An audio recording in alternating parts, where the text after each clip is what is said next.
Here tonight with me is Jose, the guest host, us AEW Recap going down live right now. Make sure you subscribe, follow, and stick around. We're going to get right into it right now. Glad to be back. All right, we're back. We're live. What's up, Jose? We just watched Dynamite, so I'm just glad to be back, man. Let's talk about what we saw today. Let's get right into it, man.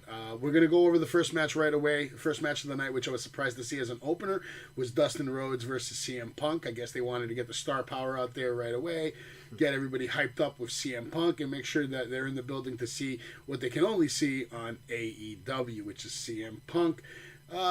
Putting up a pretty decent match with Dustin Rhodes, but honestly, Dustin looked like he was missing a couple of steps. He didn't look as fast. Honestly, he didn't look like he was in ring shape. I don't know when the last time he had a match was. They still put up a decent match, but it was confusing to me because at one point I thought the crowd was chanting, "This is awful," and I wasn't sure if that's what... I actually thought I heard that too. Yeah, I was like, is this awful or this is awesome? I was trying to figure it out.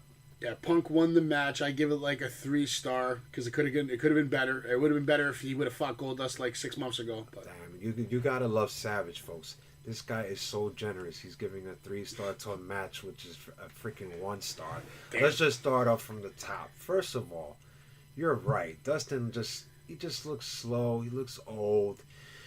CM Punk tried to get him in a surfboard. Dustin couldn't even get on his knees and just lay. He just fell off completely. Yeah. Timing was no good. He was overselling, I think, for Savage, 15 minutes. A lot of moves. Yeah, he was overselling. It was just overselling the knee too much. I gotta say, there was just one part I liked when he hit the crossroads to the pile driver. I think that was the best move of the night. That was the best move of the night. That's why it even got a 3-star because at least they were able to pull off some kind of a finish.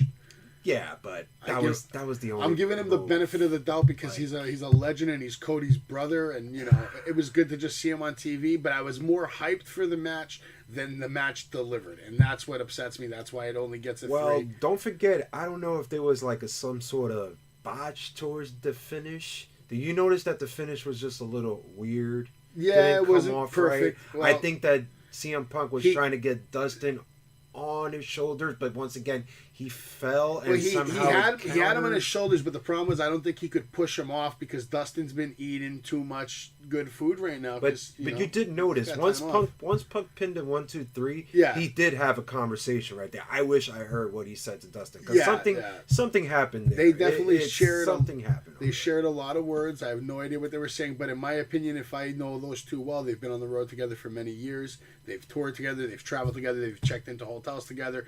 They've been fucking working as buddies for a long time. So they probably just had a private moment between friends, honestly. Maybe it was a dream match for Dustin, perhaps. Maybe. Hey, you know what? I wrestled with Punk. It was sloppy, but I did my thing. Listen, yeah, it's still more than what a lot of other guys have done. Let's check out the ending. I give him. What about when Hangman came out? Well, Hangman coming out at the end, that was nice to see, actually, and I'm glad that you brought that up because that I could almost forget about that with some of the other stuff that happened on the night. But, Hangman coming out was a nice touch, but it would have been nicer to see maybe some kind of interference in the match from Hangman, or maybe he just shows up. Why not show up and do some commentary? We get a little more of the champ. It's just sad to me that we only got 10 seconds of the champ. It was nice to have that little face-off stare down. We'll see what's going to come from that. But the story has to start now. I mean, we have all the league coming up in a month from now. So but it has to start at least. If this is a good start, I guess it makes sense because listen, Punk's out there talking shit. He's doing the strap sign. He's walking around the ring, showing everybody this is what it's about. This is why I'm here. Well, remember, we can't have two babyface fighting for the title, so that means he will be heel, right? Maybe. He could be. But MJ, I'm sorry, not MJ. Excuse me. Hangman is kind of in between heel and face. It's kind of like a Stone Cold character. But that stare down, it looked like he was total babyface. And he was getting the cowboy shit pop. He was getting the cowboy shit pop. And he was going way over. Yeah, absolutely. But that's in one arena, and I feel like every arena is going to be different. It happens to certain These are two guys. You're starting to see a pattern here. Hangman has a big following right now, and he's hot right now because he's the AEW champ, and he's been putting on banger after banger after banger for a long time now, and I hope he can keep that up. If he can keep that up, I don't even see Punk beating him. I think Punk's going to take the L to him. Because if they really want to build Hangman for long term, champion power. So take the L and transition MJF to the role? Maybe. Make him a star? Maybe. Because then what are you going to have? MJF going after Punk for the title? I don't want to see that yet. I don't want to see that. I'd rather see Punk going after... A lot of people want to see it. The bigger payoff is Punk ripping the title off MJF. If you think about story long term... That would be great. Punk, But have Hangman lose now? Maybe Hangman screws Punk maybe not and now. goes heel. Never know. Never know. I don't know. All I know is I didn't like the fact that Hangman was only there for 10 fucking seconds. He should have been more. Right after that, we got into the Blackpool Combat Club. Moxley, Daniel Bryan, and Yuta Wheeler versus Dante Martin, Brock Anderson, and Lee Moriarty. The match was fun. It was showing that the Combat Club ended up looking real strong at the end of the night. All three guys had their submissions laid on. Strong fucking finish. And it's always fun to watch Arn Anderson's son get his ass kicked. Can I say something? Yeah, you can say a lot. William Regal is like one of the best commentators I ever heard. He just calls Excalibur the man in the mask. I think that's hilarious. He does it all the time. But he's just great. He knows all the spots. He knows all the moves. He flows so well. I think on Rampage, when he, I believe it was this past Friday, when he was commentating with Taz, they feed each other so well. They're linked together for so many years. But let me ask you something, Savage, and I'm going to ask all you guys out there. Why is every Jon Moxley match starting outside? Yeah, because he's a badass. He's a wild thing, though. It's too much. The song tells you he's a wild thing. That's trash indie wrestling right there. That's what he is, though. But we really, so we're gonna say. Why do you think Vince McMahon treated him the way he did? Okay, what is the best Moxley match you've seen? There goes Sorry, their malfunction. What is the best Moxley match you've seen?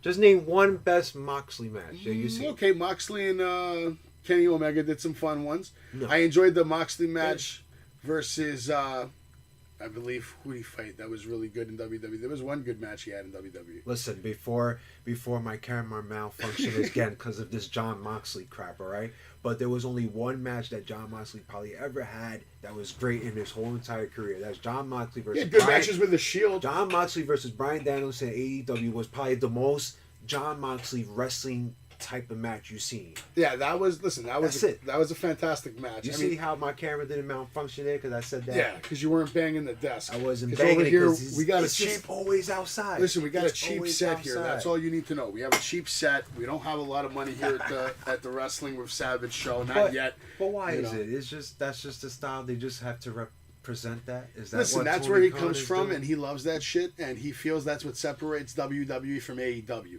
So he has his hardcore. Basically, Jon Moxley is like AEW's hardcore badass. That's why he's out fighting in Japan. Right. He's out fighting in Ireland. Right. He's out doing indie shows. He's showing up in people's high schools. I mean, he's doing shit that superstars just don't do anymore. Wheeler Yuta's put in a lot of work. He's put in the work. He's the last 3 weeks have been good matches. I saw his drop kick tonight, and I have to say he's in contention right now for the best drop kick in the business. Right in the mouth. That shoulder capture suplex that Bryan Danielson did. Well, that was awesome too. DB knows 2,000 fucking holds and 3,000 moves. Honestly, if you let that guy, he could wrestle for 80 minutes in the ring and still not even have broken a fucking sweat. Mm-hmm. So I just want to know where this storyline is. A lot of wrestling power in that one. Because I think you and me had this earlier off the air that I think you and I were thinking that maybe AEW perhaps within some time will represent some sort of trios belt. Maybe perhaps this Blackpool trios thing is I was thinking about that. We have been seeing a lot of trio matches, maybe not as much, but as lately here and there. There's one here. Well, that's been a rumor now for like 2 years. They've been talking about doing that. And if there was an opportunity to do it, it's right fucking now. But the thing is, you got to get other trios. If they're their only fucking trio, the shit doesn't really work. There's a multitude of trios though. You have the House of Black. You have the Undisputed Elite, which we're going to get into in a second when they came over and took over and made their presence known. But there's a lot of different factions. If Luchasaurus and Jungle Boy get back one person, you could even add Christian Cage, and there's your trio. Yeah, exactly. There you go, Christian Cage. The Hardy Boys +1. You know what I mean? There's a lot of different trio possibilities. Sting and Darby Allin +1. You know what I mean? There's definitely the possibilities for a division there. But I feel like if you're going to start bringing out more belts, you're going to have to bring out more shows. That's my take on that. Or at least take Rampage. You want to talk all this shit every week about your stupid demographics and your stupid ratings. Well, then take it to SmackDown. Bring your fucking stars 8 p.m. to 10 p.m. and go head to head with SmackDown and really start the war. They're doing a lot of tag matches. Don't forget, next week it's going to be a 10-man you could tag split. match. You could split it between. So that's Dynamite. why they're kind of. I think that's what they're slowly trying to feed us. Is just all these tag matches, so we could even get more into the trios. My point is, bro, they're recruiting people fucking stop. And not only are they recruiting people, but now they're saying we're going to also work with New Japan. But we got to recruit the We're going to work with fucking Let's get that right. AAA. We're going to work with Ring of Honor. Now, actually, you know what? We're going to buy Ring of Honor. So we just bought all their talent, too. Now their entire talent's roster is in Tony Khan's hands. Everybody's jobs and livelihoods depend on Tony Khan's decision-making. So right now, a lot of people, do you think they're going to make it to TV time without more shows? We don't need to sign everybody. I didn't say that. I'm just saying. I'm giving Tony Khan advice. I'm trying to talk on behalf of a wrestler who's in the locker room right now, and he's not getting on TV every fucking week. He's just not. He's lucky if he gets on TV once a month. I'm talking about that guy. That guy wants TV time. You're a billionaire. Step up. You're a billionaire. You don't agree that Dynamite and Rampage should both be 2 hours? Savage. Every wrestler has to step up. You know how can they step up if they can't get through the fucking Most of these wrestlers are just doing spots. How can they step up if they can't get through Gorilla, though, bro? You gotta. This is storytelling. Wrestling is storytelling. It's not about doing high spot moves. Oh my god, he did a 630 splat. Oh my god, like. Really? Yeah, but at the end of the day, bro, is that really going to elevate you to making the big money? The only ticket you need to make it in the wrestling business, there's only one thing you need to make it in this wrestling business, and that is an opportunity. And what you do with that opportunity will determine what's going to happen the rest of your life. But you can't have an opportunity if you never get one. I'm talking about those guys that are always on Dark, those guys that are always on the YouTube. You know what? I'm telling you who's getting an opportunity. Wheeler Yuta is getting the opportunity right here. So let's see what he does in the next coming weeks. Dustin Rhodes is getting opportunities. Let's see what he does in a couple weeks. Dustin Rhodes. Wheeler Yuta is doing great. Dustin Rhodes getting opportunities at 50 fucking something years old. I still think that was his dream match. Probably. That's why that match went. Well, right after that match. Sorry to interrupt you. We gotta get back. We gotta kill this man. After that, you had the Undisputed Elite promo. Basically, all 5 of them are coming out. Well, it's not the Undisputed Elite yet, because as I took it, they invited the Young Bucks to join the Undisputed Elite, and they said there is no Elite part without you two. So it's interesting to see if they're going to join the dark side, because after that, Tony Khan made his huge announcement, and that announcement was that they're going to partner with New Japan Wrestling. They had the president come out. They said, we're going to have a 6th show in Chicago, of all places. June 26th. June 26th. Yeah. We and him were even thinking about buying tickets and just going to Chicago for that one, because it's probably going to be a hard-hitting pay-per-view. New Japan does not. Don't forget that Jay White came out, cut a promo. Yeah, I was just about to get into that. You want to get into that? Go for it. Jay White basically cutting the promo, basically putting Undisputed Elite to that level, so it looks like they're trying to sweep on that pay-per-view and take whatever they want. And you know what? I kind of like it. I kind of like the Undisputed Elite Bullet Club. So it looks like they're just gonna kind of run the whole show. So how many members do you think they're gonna have total by the end of the month? It could be endless. You know why? Because I think the Good Brothers contract in TNA is coming up. I think it's already coming up. They could even sign them. Why not? The Good Brothers was on AEW, if you guys remember, doing the COVID. Technically, they're already on the roster because they're in Ring of Honor, and Tony Khan owns Ring of Honor. Well, why not have them both? We had them before. Yeah, absolutely. Why not have them? So we're gonna have like an NWO kind of Bullet Club storyline. I wouldn't mind seeing Carl Anderson and Doc Gallows in there with Jay White. I mean, why not? Jay White and them are in Impact, right? Yeah, that's what they do together. So why I'm very interested to see what Jay Lethal's going to do. We're getting off Dynamite right now, but yeah, Jay Lethal's a beast, man. I like how they're making him heel. I like it. Yeah. I really like it. I was upset that we didn't get to see him tonight, to be honest with you. I would have liked to see him, just even a 10-second little something, a one-liner, Did you see the video today of him and Ric Flair working in the ring? Yeah.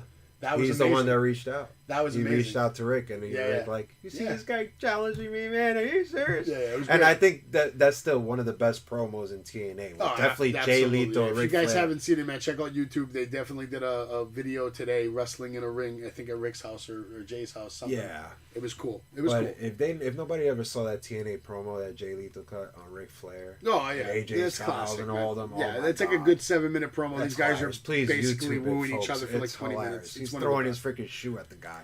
Hilarious. Yeah, after that, Tony Khan, he left, and pretty much he didn't even talk at all. Can I just say Tony Khan cannot talk? Please do not have this guy on public television, please. He looked like a child, like a big fan. Oh my God, I'm so happy for you.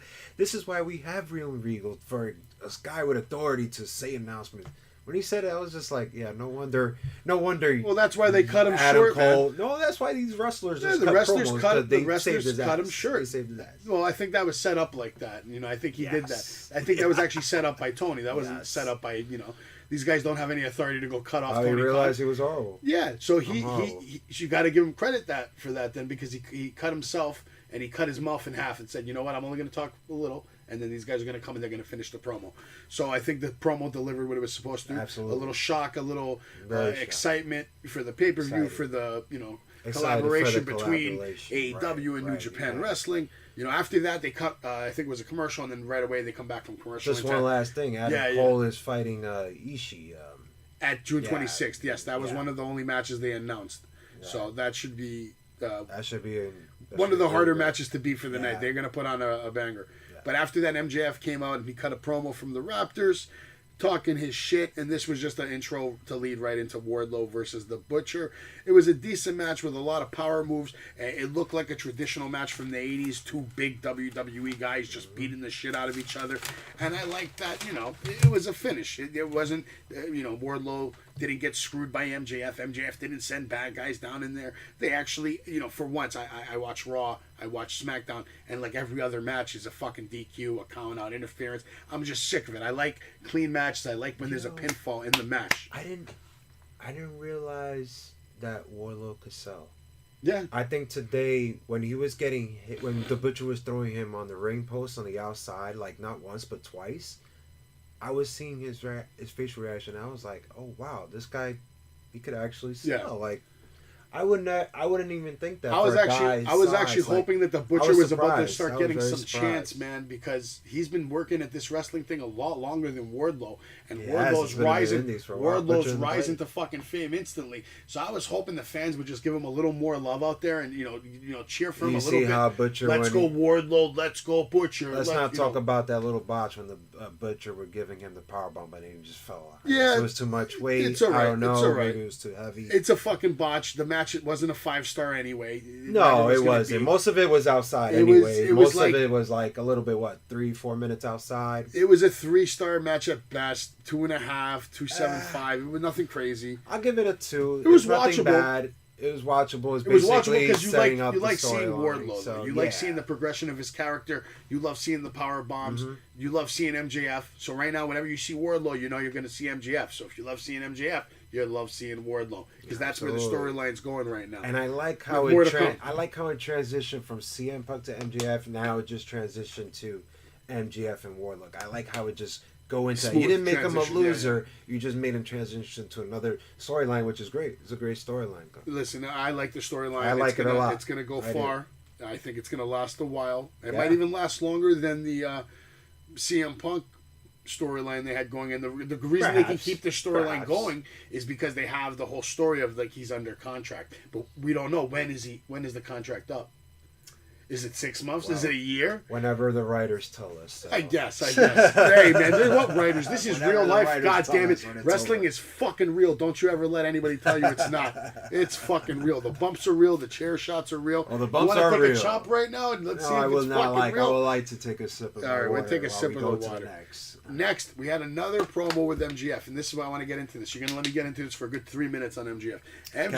Can I just say the name? Can I just say the name of the promo? I can't just get into my promo. He's got to cut me. It's called the Snake and Pray promo. But go ahead. Snake and Pray promo. That's what I call it. That's what he's calling it. All right. It's nice. Well, I like it. Thank you for ruining the fact that Jake, who's Jake? They don't even know. I just said the name. MJF and Jake the Snake cut a promo, and as a fucking wrestling fan who loves Jake the Snake Roberts and, from a childhood remembers him and all the moments that he created for the whole universe, as Vince would like to call it, MJF and him on screen were nice. Jake went a little over the top with his promo, talking about abuse from a father. I mean, he went in. He was sweating. He looked like he just did an 8-ball from the bathroom. I mean, it was brutal. But it was also great. I don't know about maybe not. But He looked I don't know. Maybe he had a drink. I think he was carrying on in the promo, and I think Lance just was like, okay, unless he went so in on the promo that he started fucking sweating. Whatever. Jake did his job. He cut the promo. Lance Archer came in, said, "Get the fuck out of here! I don't need this fucking money. To step aside. I don't need this fucking money. I'll fight him for fucking free because I'm Lance Archer." I just think nobody knew what Jake was talking about. Poor Lance Archer. All this means is he's going to take an L. No one's beating Wardlow right now. He's on a warpath. Lance Archer is one of those mids, like, we just got to put in there with somebody, like, here. He's put up some good matches, though.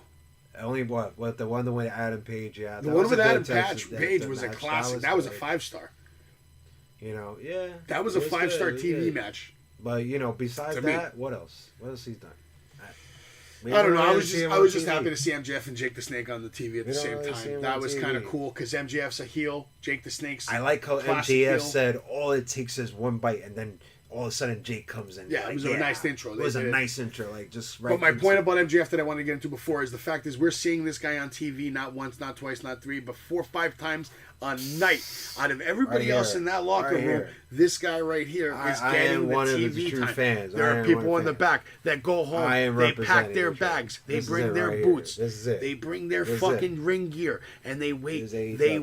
They wait to get 10 seconds of ring time. And instead of getting ring time, they get to watch MJF cut a promo.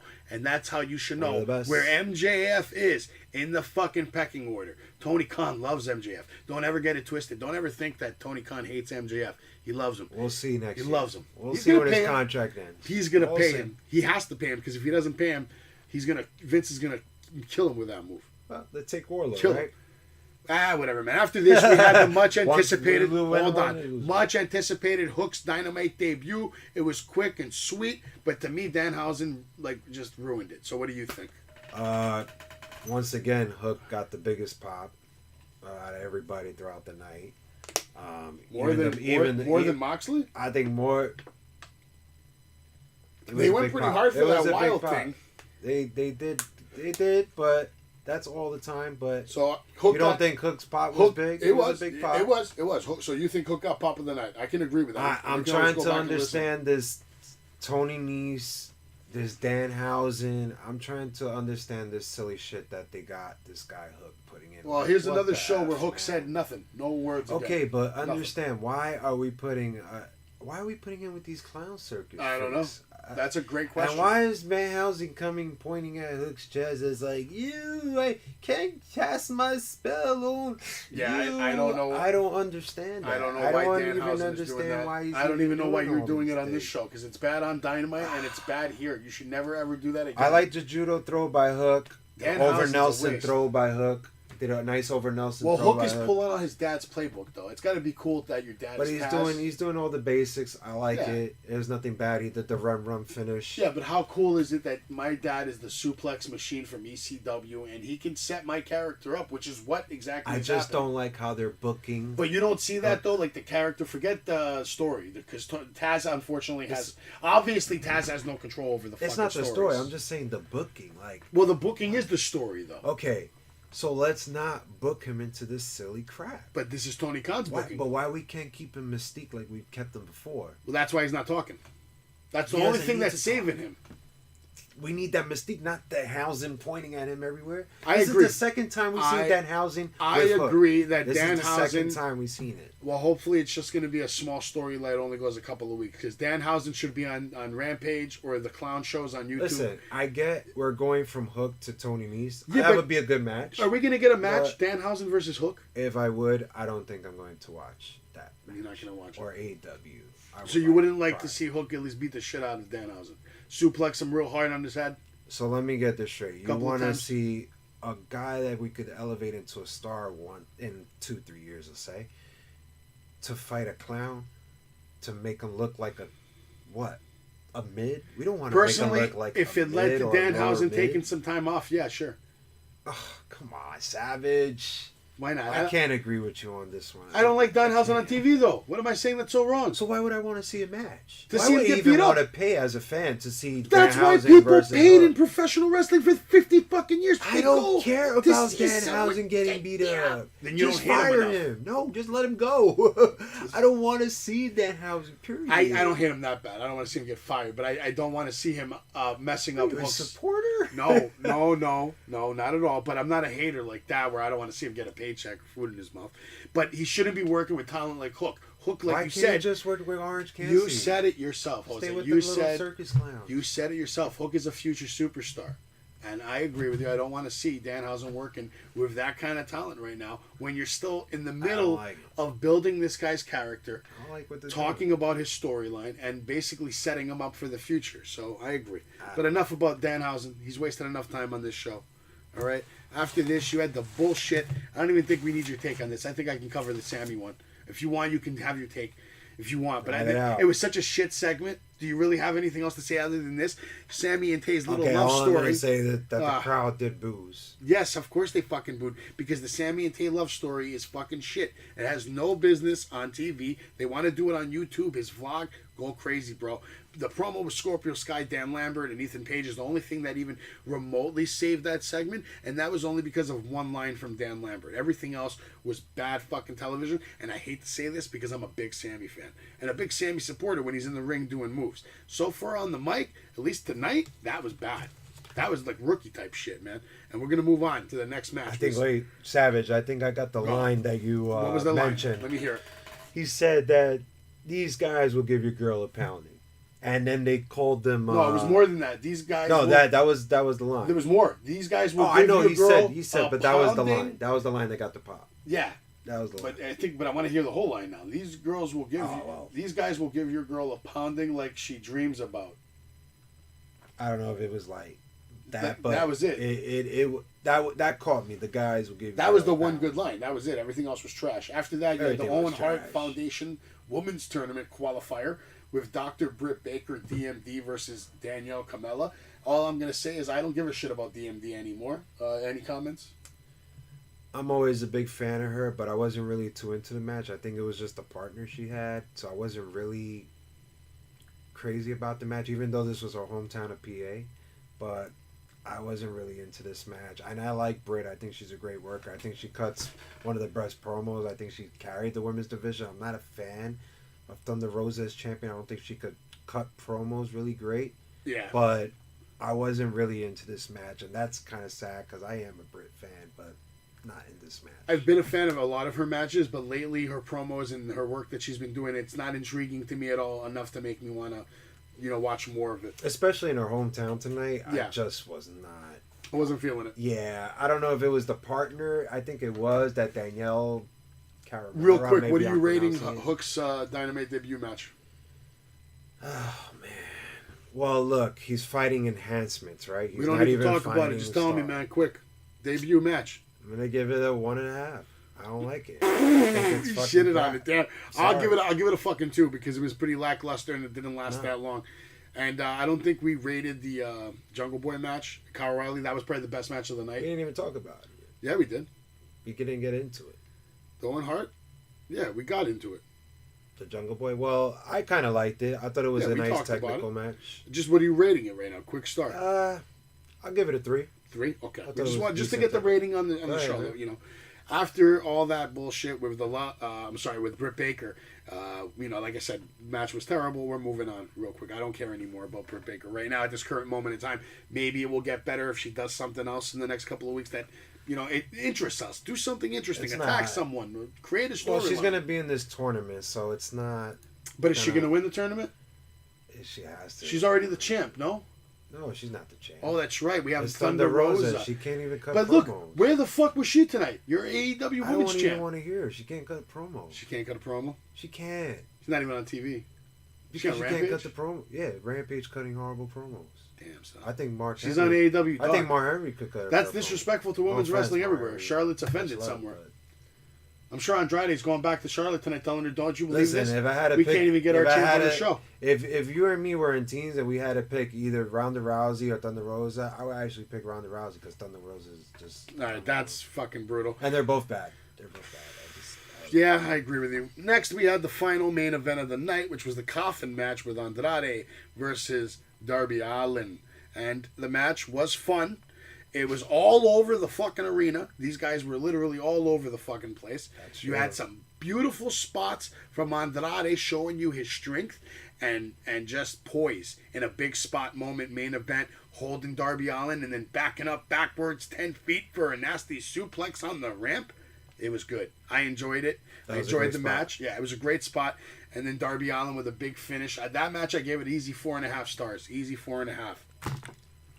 I give it a 3.5. Okay. I'll go 3.5. Damn, it was Jose's way more harsh. It was nice spots. Don't forget that Don't forget that Sting jump from all the way to the top. He fell on everybody. That was great. Yeah, I'm calling Chimp. I love it. Maybe it is. Sting. Don't forget that Sting had his little Nike sneakers there, and he was like. Don't forget, you were telling me Sting's walking around. So everybody's fighting through the cows. Sting is fighting Ethan Page. He's fighting. Who else was he fighting there? All over. Private Party. The whole crew. Private Party. Yeah, the whole Private Party. Blade. There was like 8 guys there. I don't know. Sting was just bottom line. Blade, Sting was walking around like fucking Stone Cold Steve Austin, beating the shit out of everybody. He was fighting Quinn. He was fighting all these Private Party. He was doing crazy spots. He was in God mode. Nobody touched him. He was taking the garbage can, beating the hell out of all these everybody. guys. He got ketchup on his shirt. He got mustard on his shirt. He got mustard on a fan, I think. You noticed that nobody even laid one punch on Sting? He was just... No, they were laying punches, but he just wasn't selling. Yeah, he was in God mode. He was... Don't forget, he got the chair shot. I shouldn't say selling. He was absorbing all the punishment because he had God mode activated. The chair Tony shot. Khan activated God mode. He said, "Here you go, God mode, go." And Sting went out there and did what he had to do to help Darby Allin. With his Nikes on, yeah. Yo, I'll give Sting credit, man. He's old as fuck, and he's still getting it, man. Yeah.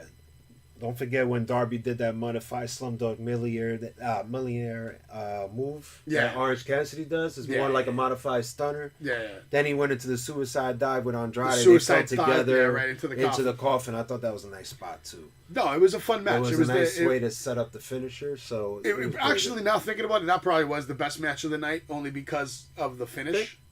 And, I liked how it finished into that. The casket aspect made it cool because you didn't really know what was going to happen. And also, at the end of the match, don't forget, Andrade's manager, Jose came out. So don't forget, he gave the fingers to Darby he took and tried off to his shirt. Yeah, and I really thought he was a wrestler when he came out. I was like, who was this wrestler? Darby real quick sent him I flying. didn't know he was like that. He came out all buff, like, what are you going to do about it? And Nothing. he just took it back. That shit was a wrap. It was a He wrap. just like fell. Overall, that was Dynamite tonight.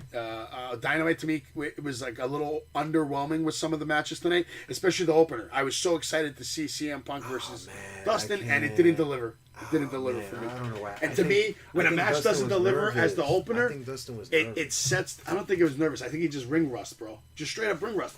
He hasn't been in the ring like with a real match in a long time. He trains. He fought like 2-3 weeks ago.